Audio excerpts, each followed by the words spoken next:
Opéré une troisième fois hier soir, Rodolphe, le surfeur attaqué par un requin mercredi, a dû être amputé. Nous verrons au cours de ce journal où en est-on exactement dans la sécurisation des différents spots. Des nouvelles de Rodolphe, ce surfeur attaqué mercredi par un requin à Saint-Leu. Il a dû subir plusieurs opérations et pendant l'une d'entre elles, il y a eu des complications. Le quadragénaire a dû être amputé de son bras droit. Surfer à La Réunion n'est pas interdit, mais l'accès aux différents spots est réglementé depuis 2 ans par arrêté préfectoral. Si les conditions météo sont réunies et que les spots sont sécurisés, les passionnés peuvent pratiquer. Mais où en est-on exactement niveau sécurisation? Élément de réponse avec Fabrice Adrien.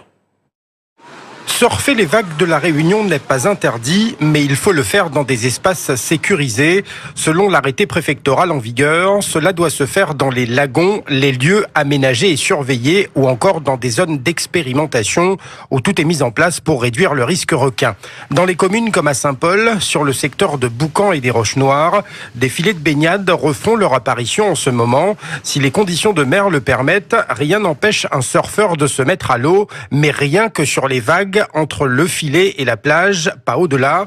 D'ici le mois d'octobre, des filets plus grands et plus robustes devraient être installés. Ce sont des filets qui vont sur Boucan qui font à peu près 700 mètres de longueur sur à peu près 200 mètres de large, ce qui équivaut en zone sécurisée à peu près 4900 mètres carrés. À Saint-Leu, même si les surfeurs se jettent à l'eau régulièrement, aucun dispositif ne permet de garantir leur sécurité. Une étude est actuellement en cours. Le 14 décembre, nous avons eu plusieurs dispositifs, plusieurs scénarios qui ont été proposés.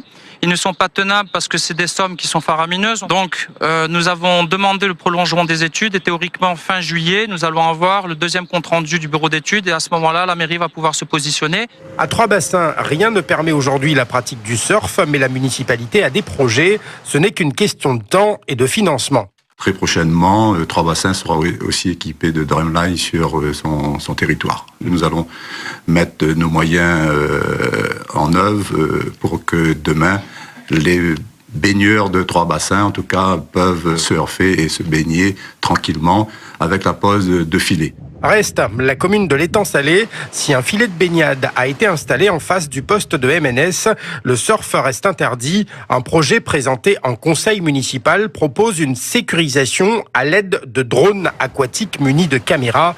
L'État a été sollicité, mais reste aujourd'hui réservé sur ce dispositif.